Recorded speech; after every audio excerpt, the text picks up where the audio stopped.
सतनाम सतनाम श्री वाहे गुरु वाहे गुरु वाहे गुरु वाहे गुरु। एक ओंकार सतनाम करता पुरख निर्भव निर्वैर अकाल मूरत अजूनी सैभं गुर प्रसाद। वाहे गुरु वाहे गुरु वाहे गुरु वाहे गुरु।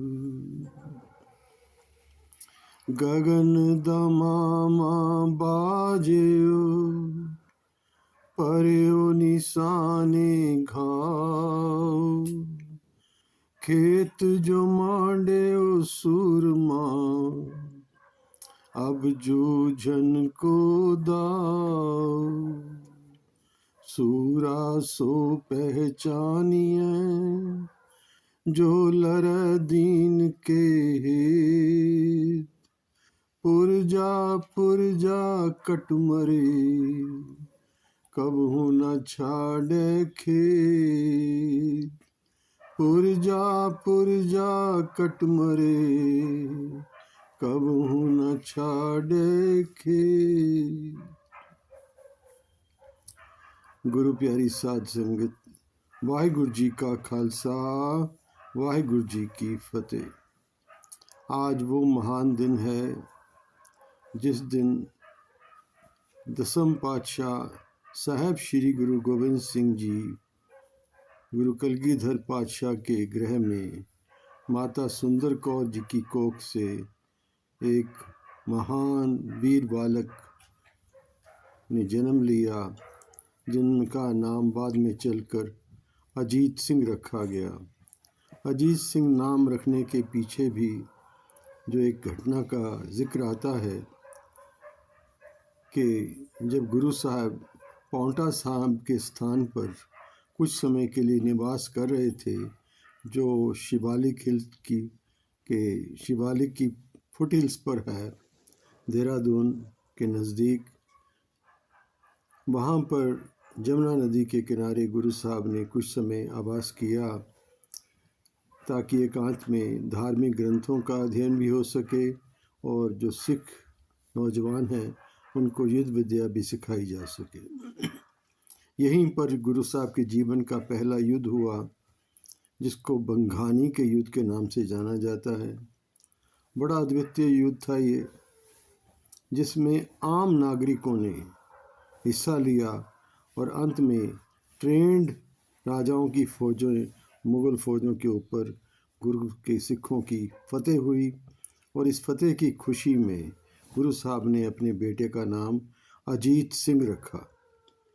इतिहासकार बताते हैं, विद्वान जन बताते हैं कि बाबा अजीत सिंह जी, जिनको बाबा करके बुलाया जाता, उनकी महान कुर्बानियों की वजह से एक अदब के साथ बाबा कहा जाता है।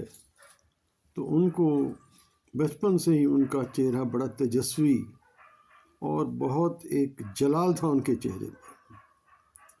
बाल उम्र से बड़ी तीक्ष्ण बुद्धि और बड़े सजीले शरीर के स्वामी थे।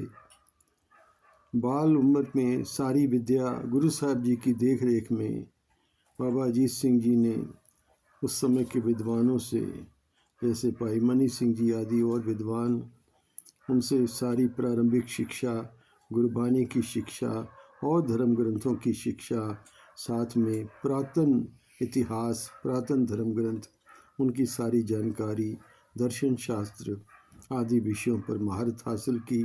साथ साथ शस्त्र विद्या, घुड़सवारी, एक अद्वितीय फौजी के रूप में उभर कर सामने आए बाबा अजीत सिंह जी।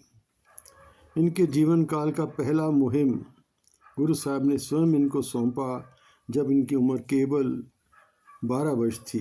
1699 का जिक्र आता है, 1699, जब पेशावर इलाके से, रावलपिंडी इलाके से जिसको पोठोहार का इलाका भी कहा जाता है, कुछ सिख संगतें गुरु साहब के दर्शनों के लिए आ रही थी, तो आनंदपुर साहब के नज़दीक ही सतलुज नदी के पार कुछ रंगड़ पठानों ने उन संगतों को लूट लिया। सब बेशकीमती सामान भी और जो भेटाएं आदि वो लेकर आ रहे थे सब उनसे छीन ली। तो सारा वृत्तांत जब गुरु साहब को पता चला तो बाबा अजीत सिंह जी को उनके जीवन की पहली मुहिम सौंपते हुए गुरुदेव ने कहा कि जाओ सारा सामान उनसे छीन कर वापस लाओ। बाबा अजीत सिंह जी इस मुहिम में सफल हुए और उसके बाद लगातार जब कभी भी संगतों के साथ कोई ज़्यादती होती तो गुरु साहब बाबा अजीत सिंह जी को भेजते और 2-3 बारी बड़ी बड़ी फ़ौजों से भी टक्कर लेते हुए गुरु साहब ने संगतों का सारा सामान, गरीबों का सारा सामान लौटा दिया। और 5 किले गुरु गोविंद सिंह जी महाराज ने, जैसा इतिहास में जिक्र आता है, श्री अनंतपुर साहब की रक्षा के लिए 5 किले तैयार करवाए। और जब मुग़लों ने हमला किया तो किला तारागढ़ की कमान बाबा अजीत सिंह जी को सौंपी गई। ये सन 1700 की बात है। तो वो तारागढ़ किले पे 2-3 हमले बाबा अजीत सिंह जी की कमान के हेठ सिखों ने सफल नहीं होने दिए और मुग़ल फ़ौजों को वापस लौटना पड़ा। ऐसे ही निर्मोहगढ़ के किले पर जब हमला हुआ तो भी अपने पिता गुरु गोविंद सिंह जी के साथ कंधे से कंधा मिलाकर इन्होंने मुग़लों से टक्कर ली और उनको खदेड़ भगाया।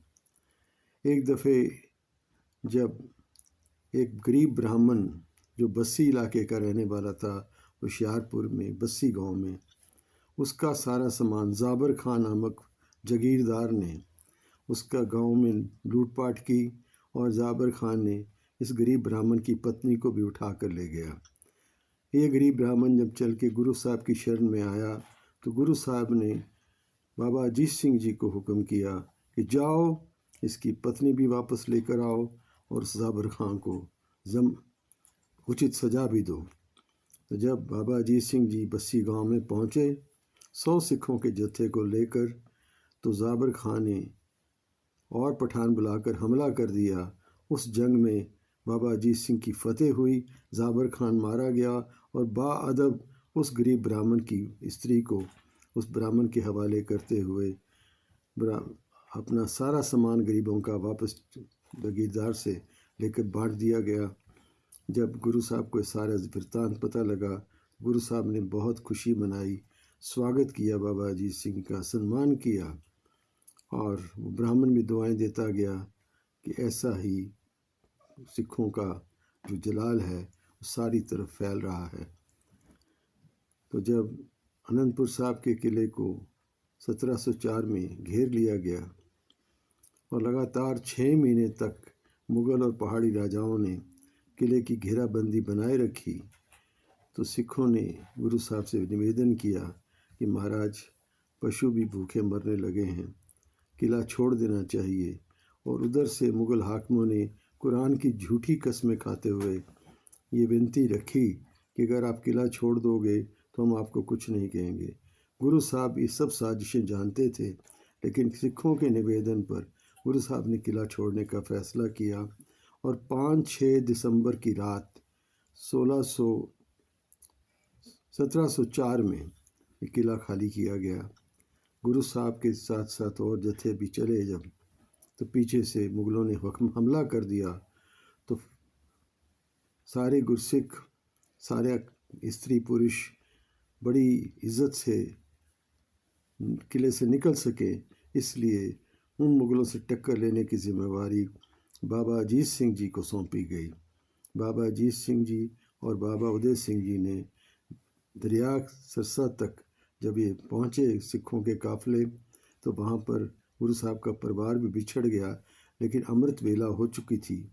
गुरु साहब ने कहा जो मर्यादा है हमारी, हम यहाँ पर सत्संग अमृत वेले का दीवान सजाएंगे, कीर्तन होगा, उसके बाद नदी पार की जाएगी। तब तक मुग़ल फ़ौजों को रोकने की जिम्मेवारी बाबा अजीत सिंह के जिम्मे लगाई गई। उनके साथ भाई उदय सिंह जी, महान सिख योद्धा, इन दोनों ने मिलकर मुग़लों से टक्कर ली और एक लंबे समय तक एक ऊंची पहाड़ी स्थान पर खड़े होकर उनसे जंग किया, जिसका नाम आज इतिहास में शाही टिब्बी के नाम से मशहूर है। और गुरु साहब जब नदी पार कर गए तो बाबा अजीत सिंह जी भी पीछे पीछे नदी पार कर कर चलते चलते चमकौर साहब का स्थान, जिसे चमकौर की गढ़ी करके नाम से भी मशहूर है, वहाँ एक कच्चा मकान, महलनुमा मकान था, हवेली रूप। वहाँ गुरु साहब ने निवास किया। इतने में मुग़ल फ़ौजों ने, सरहंद के जथे फौजदार और मलेरकोटला के फौजदारों ने चमकौर की गढ़ी को घेर लिया और केवल अंदर 42 सिख थे।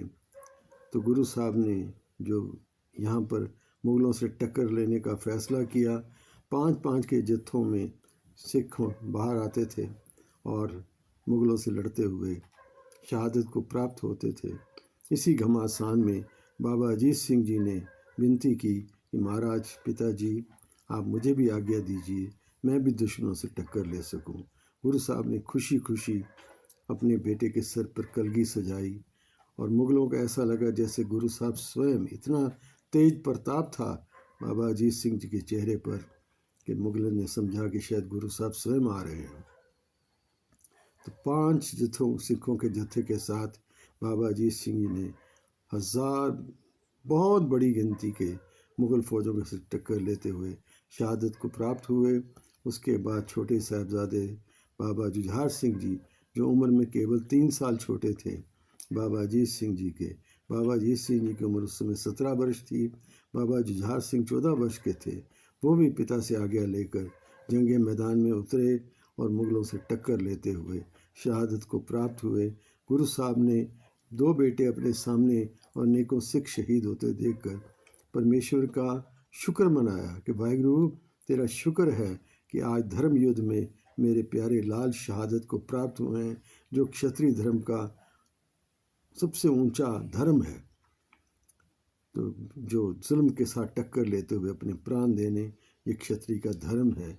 जुल्म और ज़बर, गरीब और गऊ की रक्षा के लिए क्षत्रिय का धर्म है। देश, धर्म और गऊ गरीब की रक्षा के लिए अपना सर्वोच्च बलिदान भी देना पड़े तो खुशी खुशी दे दो। गुरु साहब ने अकाल पुरख का शुक्रिया अदा किया कि मालिक, तूने मुझे सुरखरू किया, तेरा शुक्र है, तेरा शुक्र है। जैसा कि गुरु साहब की अपनी वाणी में दर्ज है, देह शिवा बर मोह है, शुभ कर्मन ते कबहू न डरूं, न डरूं अरसों जब जाए लरूं, निश्चय कर अपनी जीत करूं, आज सिख हो अपने ही मन को, एह लालच हो गुनतों उचरों, जब आब की औद निदान बने, अत ही रन में तब जूझ मरूं, अत ही रन में तब जूझ मरूं, अत ही रन में तब जूझ मरूं। सो इस शहादत में सदा सदा के लिए बाबा अजीत सिंह जी, बाबा जुझार सिंह जी और जो छोटे साहबजादे बाबा फतेह सिंह जी, बाबा जोरावर सिंह जी सरहंद की दीवारों में जिंदा चिन दिए गए। उस सभी साहबजादों के दिन हम बड़ी जाहो जलाल के साथ मनाते हैं और उनकी शहादत को शत शत नमन। अनेक सिखों शहीदों की शहादत को शत शत नमन, जिन्होंने देश, धर्म, कौम की रक्षा के लिए अपना सर्वोच्च बलिदान दिया। धन गुरु सिक्खी। आज का पावन दिन बाबा अजीत सिंह जी का जन्म दिवस के रूप में सारे संसार में मनाया जा रहा है। आप सबको इस पावन दिवस की बहुत बहुत बधाई, बहुत बहुत बधाई। परमात्मा करे इस पावन दिन की याद के सदका हमारे जीवन में भी क्रांति आए, हम भी देश, धर्म, समाज की सेवा के लिए यथाशक्त अपना सेवा निभा सकें, अपने फ़र्ज़ों की अदायगी कर सकें। वाहिगुरु जी का खालसा, वाहिगुरु जी की फतेह।